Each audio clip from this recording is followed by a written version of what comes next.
Yeah. Hanging out on a Tuesday. What's up, everyone?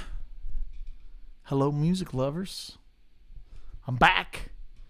We've had a lot going on. We did the big benefit Sunday night at the Bijou. That was the Appalachian Allies. We did it, and it was fantastic. Check out my socials, Instagram and Facebook, for some videos of me jamming with Jerry Douglas. Friggin' awesome. Played my tune Believe with Megan from Larkin Poe, Megan Lovell. Incredible. So many good times. Most importantly, with Appalachian Allies, we raised over $100,000 for Hurricane Helene relief. And man, that is a feel-good moment for sure. $100,000 papers to going to those folks in East Tennessee right here at home that needed the help to get back on their feet. And stoked, man, just so stoked. I think there is a live stream key that you can watch the live stream of the concert. It's really cool. And other news, it's launched today just in time for Halloween. I got a little something right here. A little something right here for you. This is a very limited edition. I think there's maybe 100. I think we're going to do 100 of these. And ladies and gentlemen, this is the Andy Wood Wampler Fear Box. So this is just for Halloween, and it is a play on the gearbox. It's got the black on black graphic with the gray engine back there in the background, and the Halloween lettering right there. That's the Andy Wood Fear Box. I thought it was pretty clever, pretty neato. I'm a sucker for Halloween, so that was really fun to get going. Now, let's just dig in here. There's an article that I want to address, and I'm going to pull it up. I meant to have it saved, but I'm going to look it up here. Regarding Dumble amplifiers. So Dumble amps, they're coming back, okay? I'm going to read the Guitar World article to you guys. Here we go. This article is by Guitar World magazine. Matt Owen published this yesterday. He says, new and exciting product lines and services are in the works. Dumble is under new ownership. It will begin making amps again using the elusive amp builders' trade secrets. So that sounds like a lot of fancy copy, as they say in the industry, a lot of fancy words. Alex has left us, Alexander Dumble. So I don't know how accurate something can be without Alex. Now, Matt goes on to say, a newly established Dumble website has confirmed new amplifiers and other product lines are on the cards, as well as a complete database of every Dumble ever made. Now, that right there is a very important sentence. If that is accurate, if that is factually true, where there is a complete database of every Dumble ever made, that will be very interesting. Now, I'll tell you who would know the answer to that would be Bonamassa. I might even be tempted to hit up Joe and say, man, what's the skinny? Because Joe knows. I remember those old Bo Jackson commercials, Bo Knows Football? Joe knows Dumbles. That's a fact. Okay, so the article continues to go. No other guitar amplifier brand commands the same level of mysticism as Dumble. The firm, founded by the late Howard Alexander Dumble. Across his career, Dumble built and personally tailored a number of mini amps for high-profile players, including Stevie Ray Vaughan, John Mayer, Kenny Wayne Shepherd, Lowell George, Bonamassa, Robin Ford. Others have been known to play the Dumble tube amp. Very, very rarely crop up on the vintage market or in the collector's circuit. If they do, they have astronomical price tags. That's because of both short supply. Only 300 amplifiers were ever made, reportedly. As well as the fact they're all handmade by Alex. They're originally crafted for an A-list clientele, set up specifically to respond to their own playing style, and they couldn't be bought stock from a inventory, right? You couldn't go to a dealer and get one. Now that could be about to change, as spotted by John Cordy, an official website, who I love. John, if you're watching this, love you, bro. Official website domain registered under the Dumble brand has all but confirmed that new Dumble amplifiers, as well as new products, are very much on the way. In a statement, the new Dumble owners say they will continue to manufacture and sell Dumble amplifiers, as well as develop new and exciting products. What's most notable is the fact the statement reveals the current Dumble overseers have access to quote-unquote schematics and databases of authentic Dumble amplifiers. So, while counterfeit have always attempted to replicate the genius of Alex Dumble, meticulously crafted amplifiers, not surprisingly, none have even come close to being successful. I do not agree with that, because Two-Rock has built a very nice career on it. So that's a little misleading. Nobody's come close to being successful. Now, they could be saying nobody's coming close to being successful into copying Alex's design. That's a different statement. It's just in how you read the word successful. What does that mean? Okay, unfortunately, after his passing last year, the proliferation of such near-do-wells has expanded. In an effort to protect iconic brand and current future customers of Dumble products and services, the website was created to serve as a reliable resource for all things Dumble. Dumble.com is maintained by the successor to Alex Dumble's business, who owns all the IP rights associated with Dumble amplifiers, including the trademarks, schematics, other secrets, together with records, databases of authentic Dumble amplifiers. In addition to continuing to manufacture and sell Dumble amplifiers, new product lines, they keep saying this, all of which, the legacy of Mr. Dumble, all of which to honor the legacy of Mr. Dumble in the Dumble fashion. The news has previously been hinted at from Norm Harris of Norm's Rare Guitars. My dear friends Drew Berlin and Matt Swanson now own the company. They're going to be building a lot of really nice Dumble amps. So we don't know what any of this really checks out. So the article continues on for another couple of paragraphs. I'm not going to keep belittling you with the idea of you can't read that for yourself. But I wanted to get us off and get us a launching point for this afternoon. I think this is a couple of things. This is hot news, obviously. My good friend Mark Tremonti and my buddy Joe Bonamassa have done a very good job of trying to buy as many Dumbles as are available. They've got plenty between the two of them. Then, of course, you got John Mayer. I would say, in a lot of ways, John put the big old spotlight on Dumble amps because he is like mega famous. You know, we live in a world where like people are famous guitar players. Like John Mayer's famous. Like he's John Mayer. Like, he's famous, real life famous. With that said, I have a plethora of tasty Dumble copies, and I've hooked them up, and I think I've got them moderately level. You know, we're going into the old Universal Audio aux for some cabinet and some into the computer goodness so you guys can hear it at home. But what we've got in slot number 1 is the Sir Hedgehog amplifier. Okay. And in slot number 2, we have the Shaw DGAS amplifier. And in slot number 3, we have the old Two-Rock Bloomfield back there. Yeah, Bloomfield. Right now I'm playing through the Shaw. And you're hearing just a little bit of stereo delay. Because I like it, and you can't make me turn it off no matter what you say. We're going to have the Woodshed compressor coming on and off. But right now you're hearing the Shaw. Let me go ahead and tune that baby up real quick. Hit that old tuner for us. I put some new strings on this Sunday night, or John Cooper did.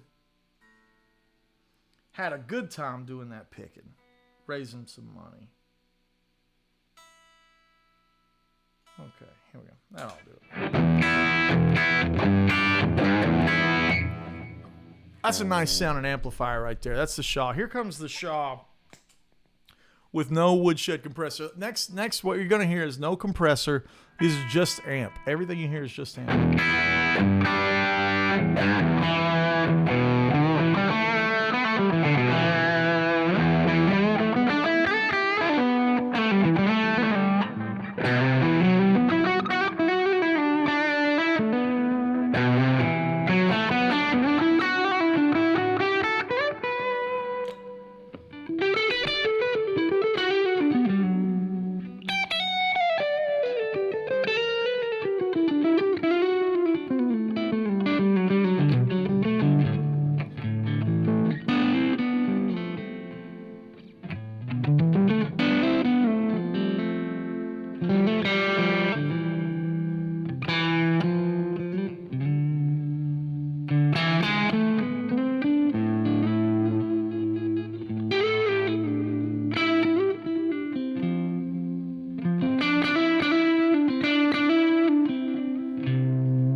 let's jump over. Now we're going to hear that hedgehog. So it's definitely got more Marshall flavor to me.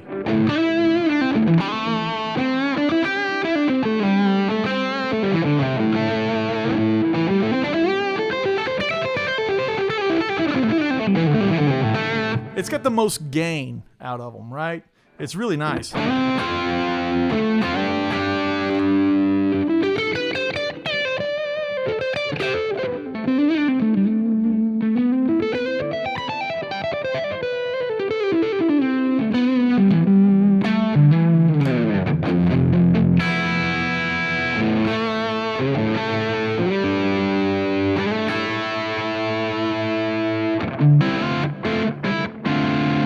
Nice with chords too, isn't it? You can kind of hear everything.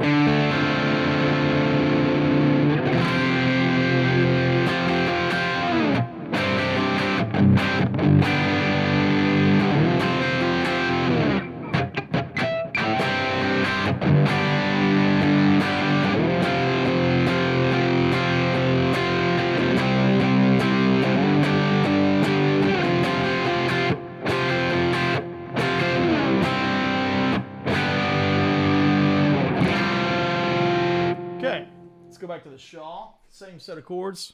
I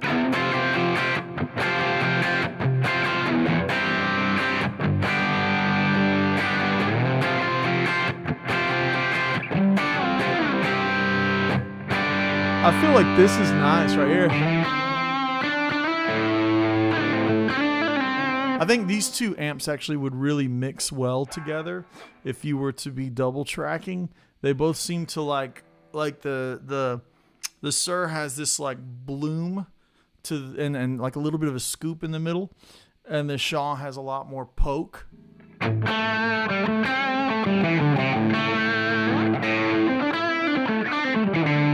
the Sir. More scooped for sure.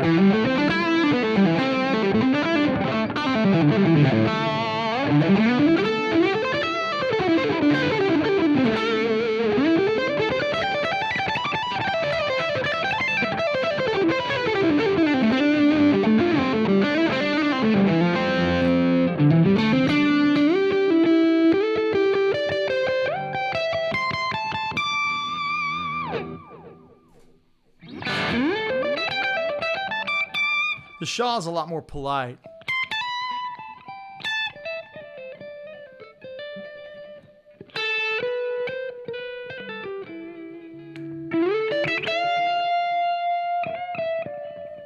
Real nice on that single note stuff, right?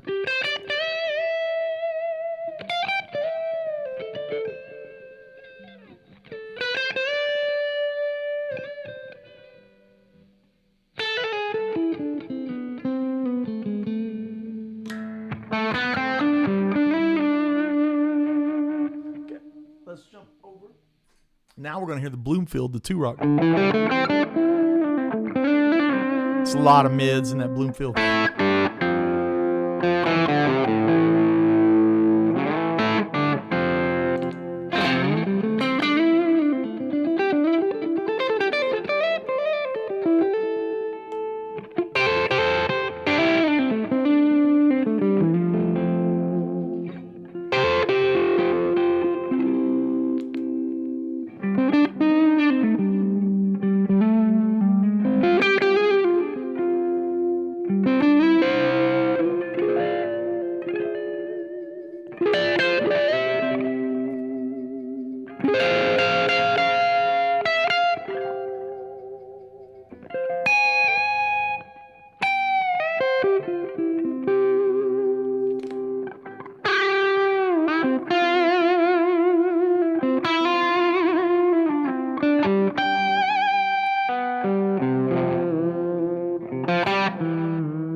Okay, same lick on all three.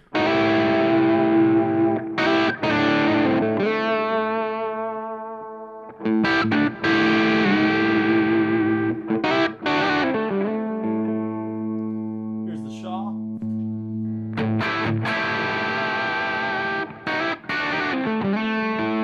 I like the way the Shaw feels and kind of sits.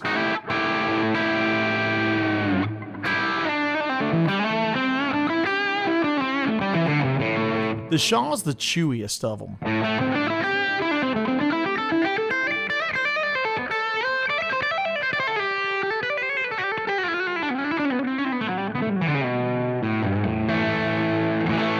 Okay, here's the Sir.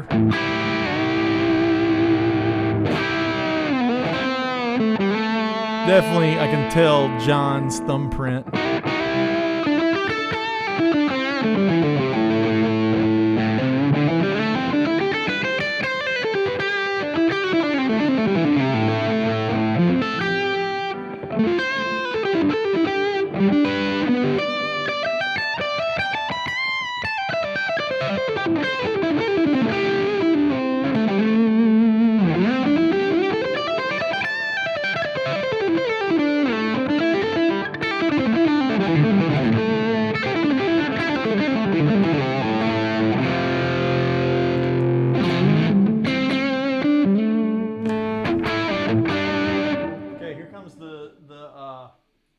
The two rock again.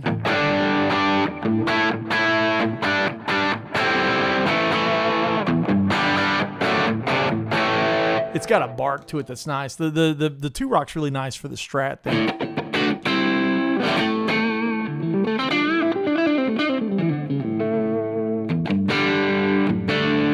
All right, next up, I'm gonna put the Woodshed comp on each one. Here's the Bloomfield, the two rock. I'm gonna add the comp.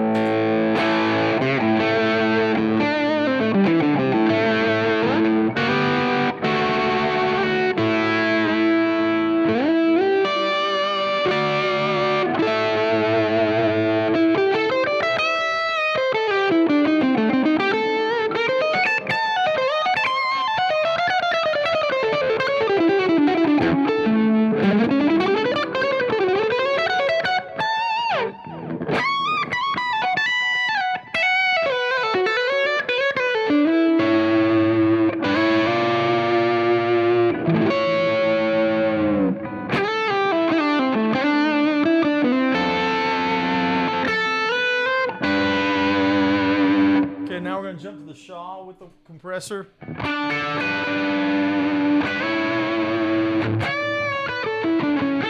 feel like the Shaw's a little quiet. Let me turn it up just a little bit.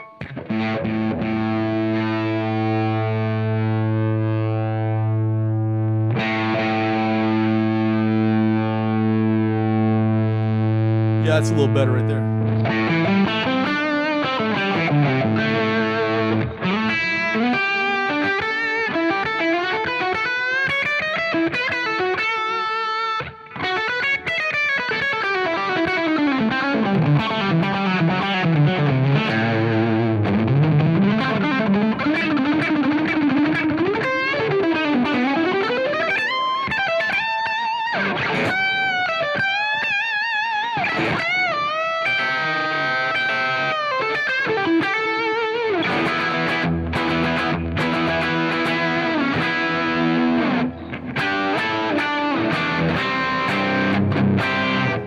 The Sir.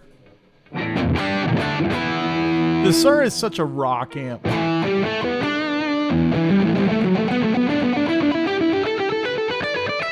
It's totally that thing.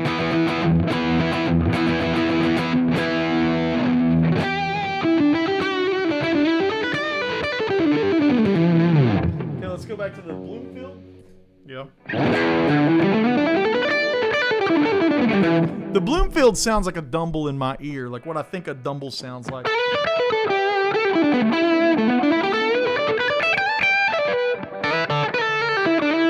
It's real even across the spectrum.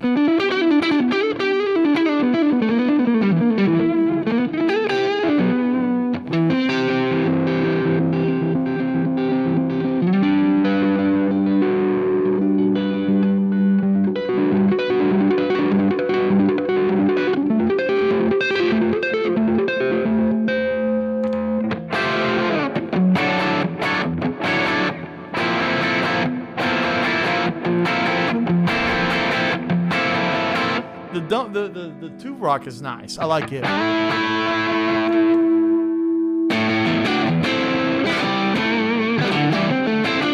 It's totally like it.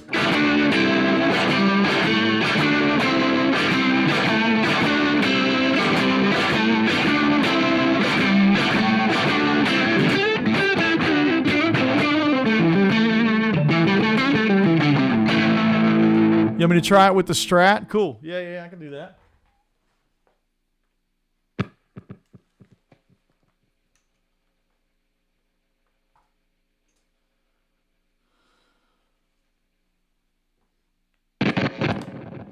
Yeah.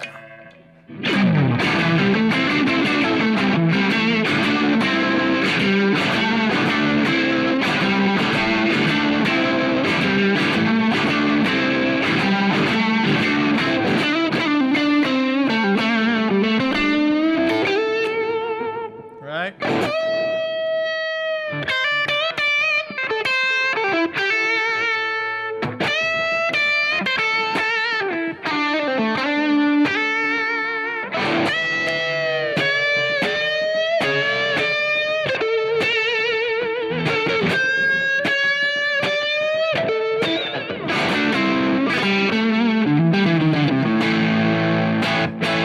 So jumping over to the shawl. A little throatier.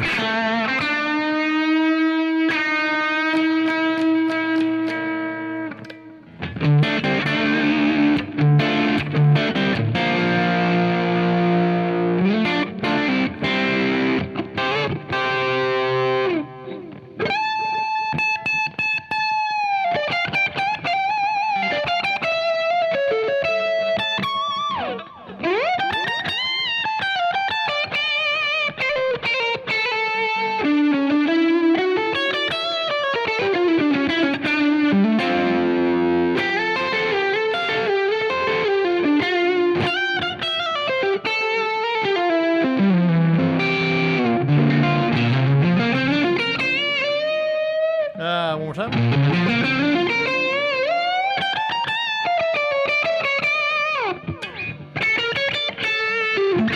Boy, the neck pickup on this Strat's nice.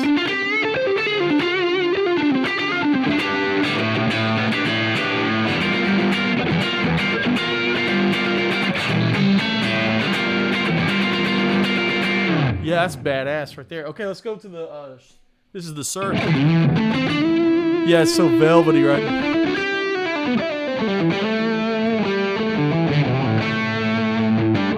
I like the Sir the best with the telly, though.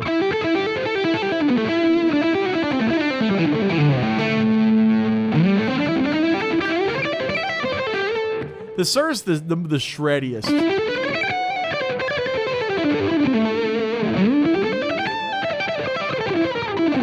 I can see why Thornley likes it so much.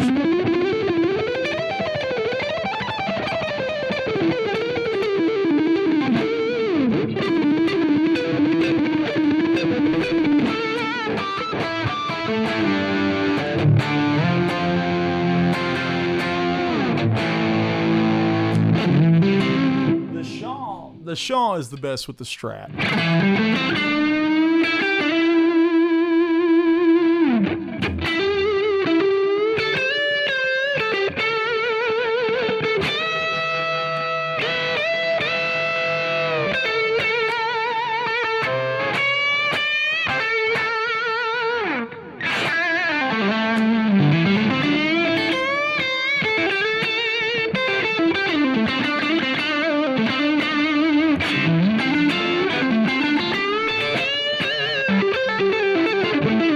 I don't really play like that very often.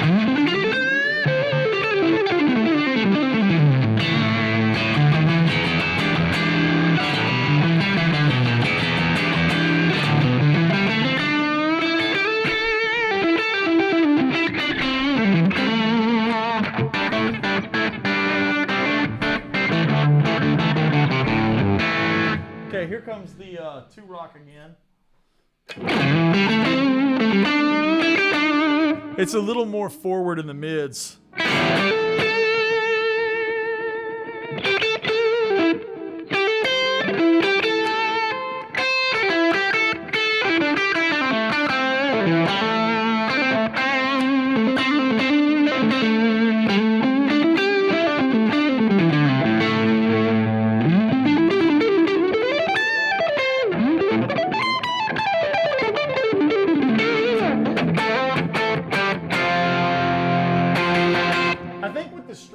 gotta be the Shaw. Yeah.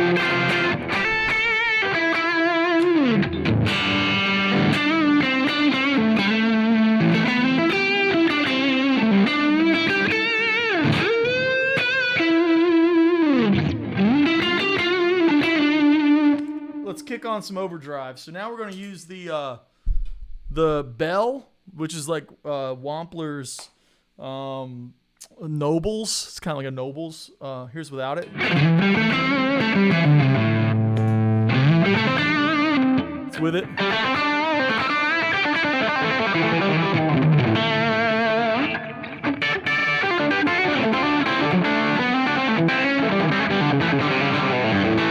Now with the compressor and the Nobles.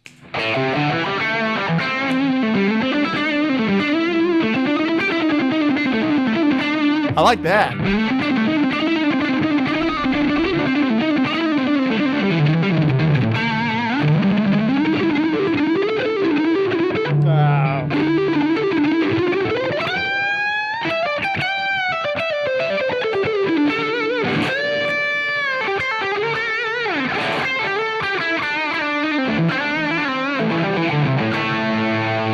Let's jump over to the two-rock. This is with both pedals. I like that. Yeah, that's nice. So the Nobles and the Woodshed sound the best to me on the two-rock.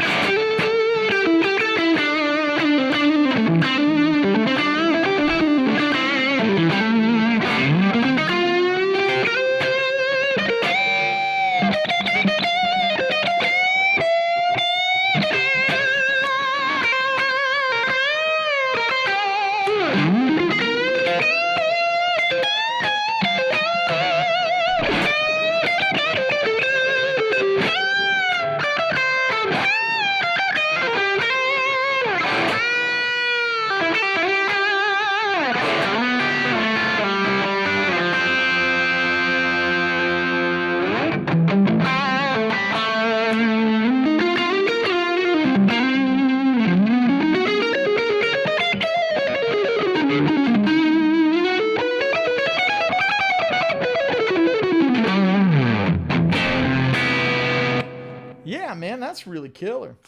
All right, I'm going to hit the chat.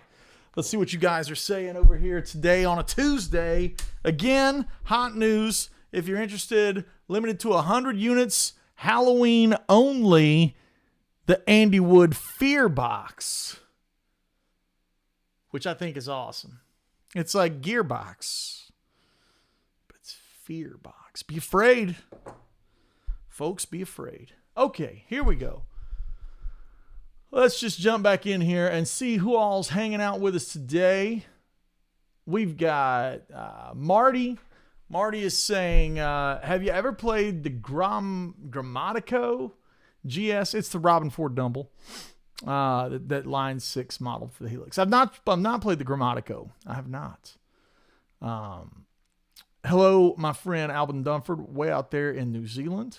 Smash the like button, indeed.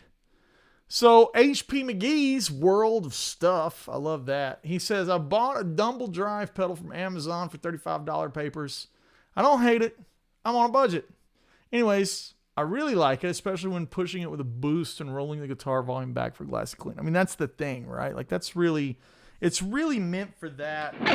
You know, you got everything on, you know.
do those kind of like bluesy, dad licks.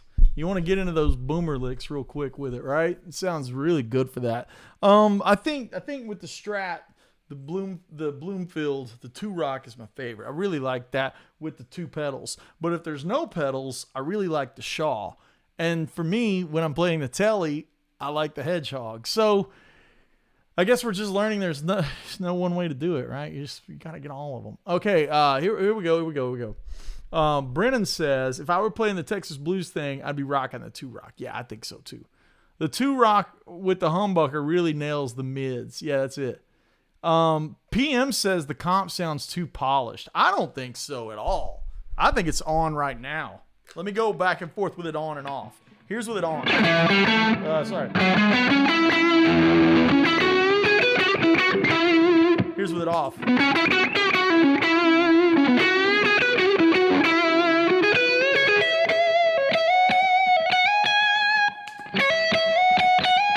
I feel like it fills in. To me, the Woodshed comp just always makes whatever I'm playing through sound better.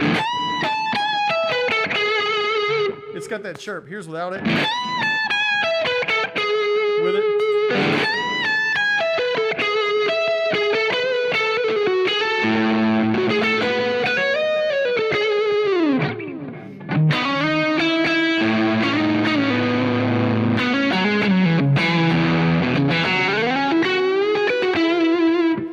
Little less gain on the bell.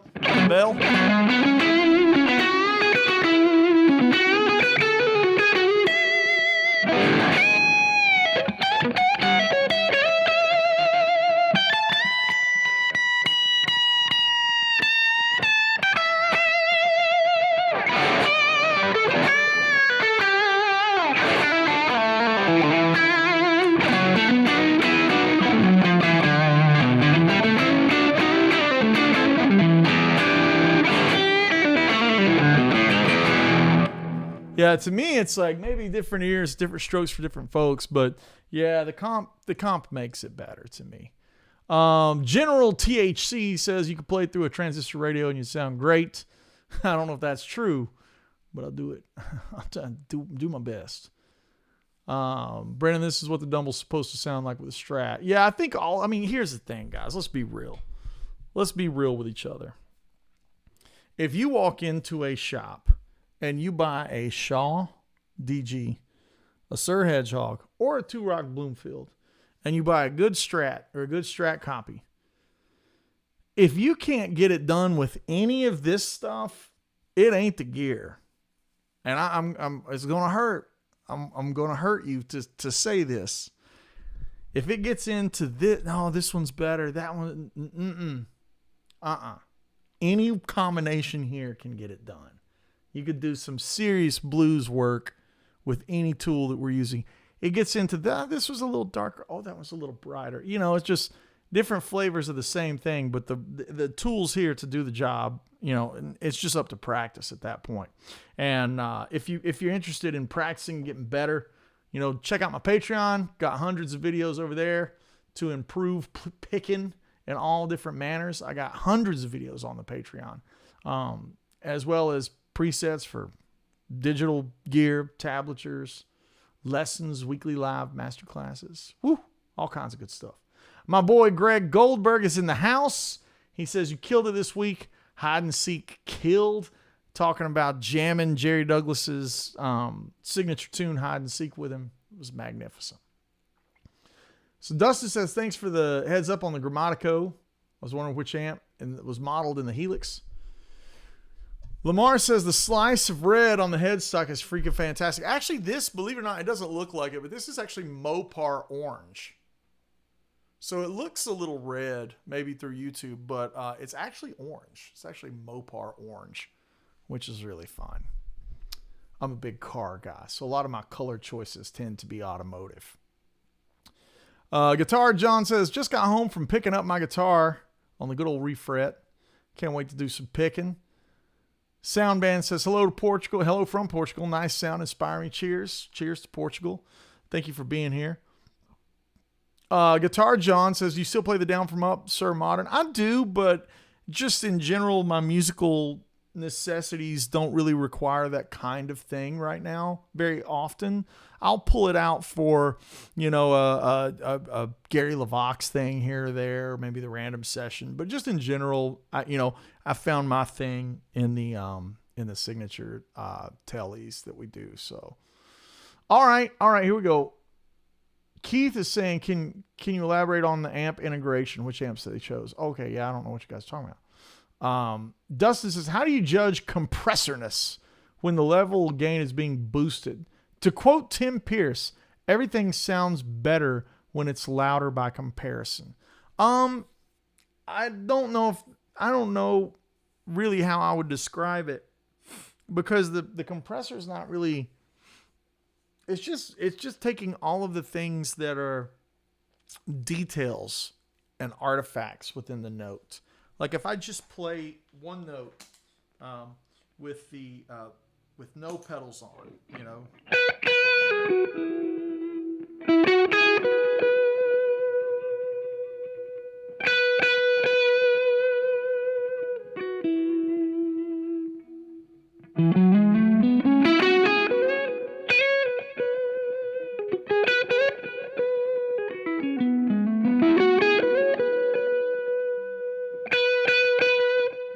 compressor in. I just hear the artifact and the air around the note so much more, but it doesn't affect my dynamic. I think most compressors really ruin your dynamics. This one doesn't. And it's really nice and soft. Let me put the tremolo arm in. I reached for the tremolo arm and it wasn't there. You're going to want that. If you reach for it, you want it, Yeah, there we go. Play soft. Oh, that's nice. Now without it. It's like the volume's the same, but like the articulation, there's just like more body on it.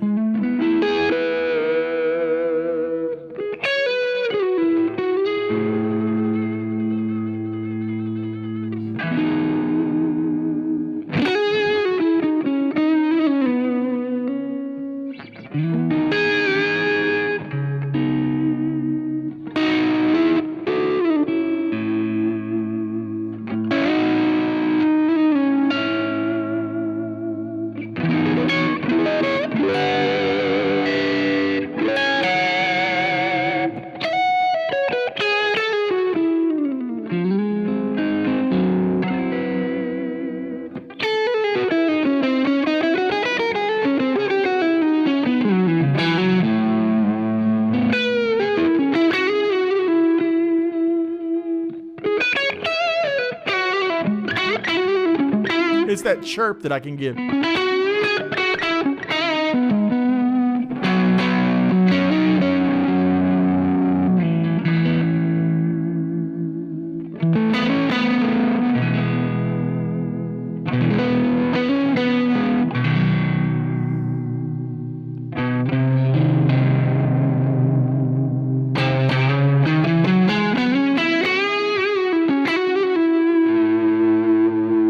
Yeah.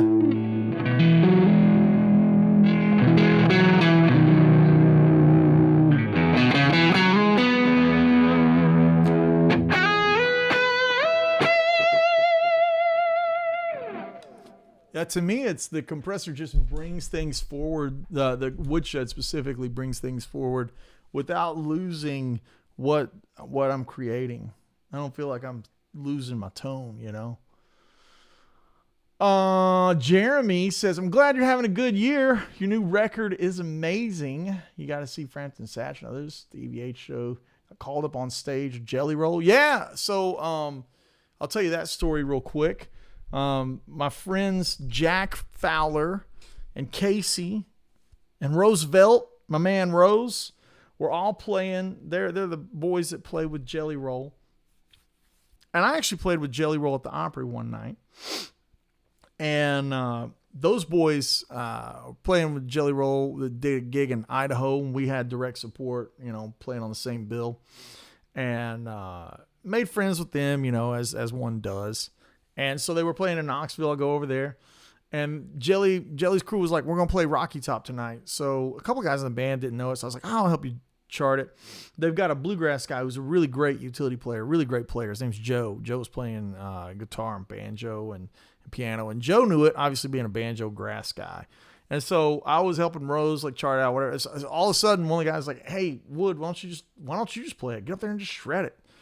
So yeah, man. Jelly called me out and made a big deal out of it, and got to go up on stage. Casey handed me his acoustic and got to rip out some Rocky Top, a very off the cuff version. Everybody just kind of doing it, and it was super fun. So yeah, thanks to Jack and Roosevelt and Joe and Casey and Jelly and the whole crowd. Getting to jam with them was a blast. So yeah. Good times. And then, of course, the charity event Sunday night. Again, Appalachian Allies. You can stream that right now, so jump to my socials if you're looking for a link to that. The Bijou Theater. Appalachian Allies was special to put on. We raised $100,000 for hurricane relief. Amazing. Just really amazing. My gratitude is exponential. So, all right. A couple more questions here before we wrap it up. One says, hey, Andy, what do you think about Ruben going to Manchester United? I couldn't tell you the first thing about it. I'm a Vols fan. I'm a Bears fan, and basically what I'm alluding to is my football is not the same as football overseas. That's soccer to me. So yeah, I'm kind of like Ted Lasso, right? That's me, right? Wadey says, what about that special edition Fear Box? Who picked one up today? I'm gonna show it to you one more time. Boom. You better grab one if you want it. There's only 100, and I've been getting tagged in people saying that they've bought theirs already. So this will be a very limited edition item. It's killer. The Fear Box, super awesome for Halloween. So great. BJ Russell says, I was one of the 8 of 11,000 that got called to audition for Smashing Pumpkins in LA. Wondering if you might have advice on the next step for an extremely solid rhythm studio guy. First of all, BJ, fantastic. Congrats on getting to the audition with the Pumpkins. When it comes to solid rhythm and studio guy, those can be a very different set of skill sets. By that I mean for a live player, things that one might be looking for, myself included, I would be looking for stage presence just as much as technical virtuosity. I would be looking for tone and sound and just what somebody sounds like. I would also make them play the acoustic, because live there's going to be an inevitability where you're going to have to do an acoustic show for a TV spot or a radio thing or a backstage podcast or something on YouTube where it has to be acoustic. So I would want somebody that's super comfortable on acoustic, not just a guy that is an electric guy that can play some acoustic. That would be high ranking for me. I would also be looking for someone who's not pushy. Oftentimes when we get married to our ideas, we want to push that into the environment and force it. And it's very it's not conducive to being creative. Not to say that you should be a pushover either. You got to know what you think. Be like, hey, this is what I think. It's my vote. But it's definitely, being able to go with what serves the song and the show the best. Being flexible and not only being flexible, but making sure that when something is coming at you and you're being challenged and it's not something that you're necessarily in favor of, or into, but being flexible enough to make it sound as good as it can sound and not just writing it off because you don't like it. Those are big qualities with a live player. In the studio, I'm going to look for a super high level of excellence, precision. The word that's going to be a big word for me in the studio is interpretation. Because I might be like, hey, I like this riff, but I don't like what I'm hearing on the drums. Can you interpret that different? And I want somebody to have 4 more ideas ready to go on what the kick drum pattern might be. Or from a rhythm standpoint, I want to be able to be like, hey, man, what do you hear on rhythm guitar? And I want you to have 4 ideas instantly. So super high creativity, because you're not going to be, spoon-fed I don't want to hire a bunch of monster players and then spoon feed them their parts and then it just be regurgitated back. I need some creativity. I need guys that are listening on stage. Man, nothing's worse than trying to guide the dynamic of a jam, like an extended solo, and then somebody in the band is not playing soft. And like it's going soft, but somebody's sticking out like a sore thumb. Or, overplaying. It's like if you're the bass player and you're not the artist, don't step in front of the artist. If you're the guitar player and you're not the artist and it's not your time to come forward, don't come forward. Those are things that are a live scenario. So you can see how the details and what's needed and what's required are totally different. In the studio, I want a guy that I can rely on for things outside of just the strings and the guitars. Be like, hey man, what mic do you think we should use over here? What feels good to you on the room mics? Or, should we do a room mic on the guitar? Should we do a 57, 421, 121? I want to start calling things, does the Neve sound better? Or not. Like, and I want somebody that knows that world to help me facilitate whatever I may be have in my head that I'm trying to get onto a recording. So that's BJ, that's kind of my thoughts. Again, it's like you could go in and somebody be like, hey, I need a Dumble thing. It's like, hey man, I got 3 Dumble things.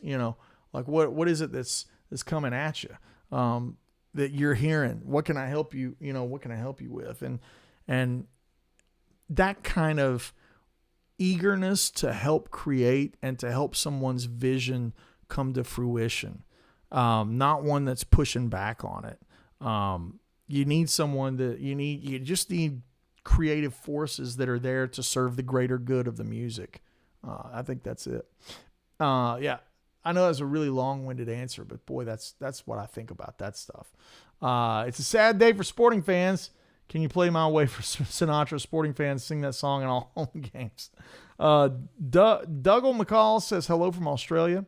Jeremy Donovan says that's great advice. Thank you. Yeah, cheers. Hey, cheers, Mark Kirby. I appreciate the 10 spot, the beer money. And he says, yo, when did the epic chirp low gain melody thing with humbuckers? Are you using the full neck humbucker or using that 4th position? I'm using the 4th position. And do you lower the volume knob like Tim is? Sometimes. Let me get that for you.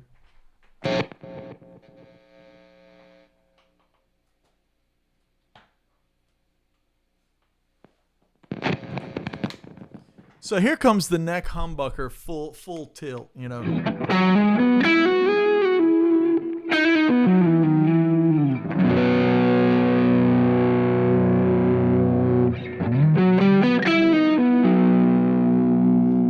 Now I'm going to split that right here. And just naturally these pickups are voiced where I like them. So this is the wood bucker, and it just naturally does what I want it to do.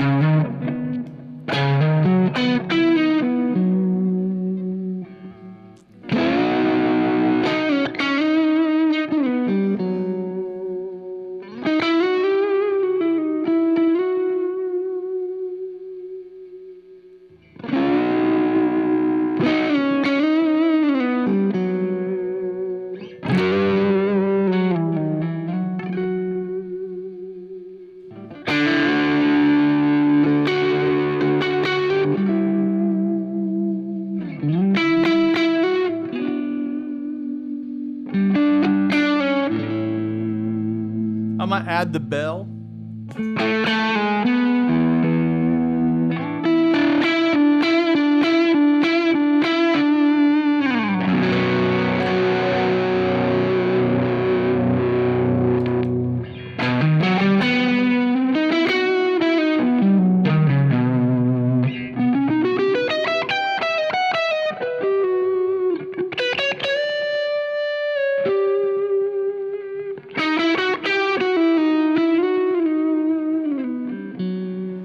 Yeah, you really don't have to drop the volume. If you do, it sounds like this.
Rolling up the volume.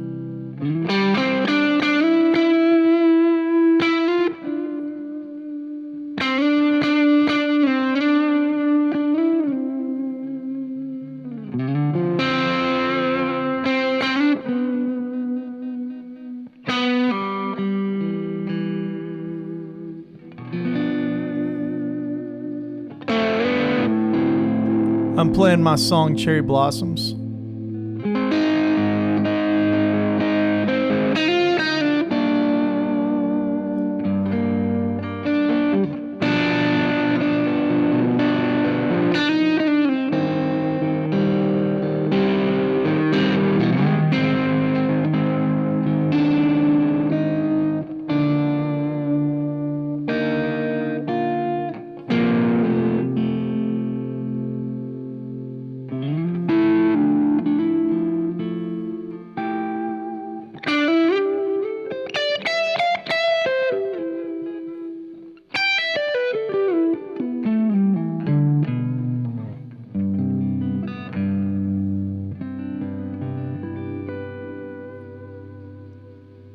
Yeah.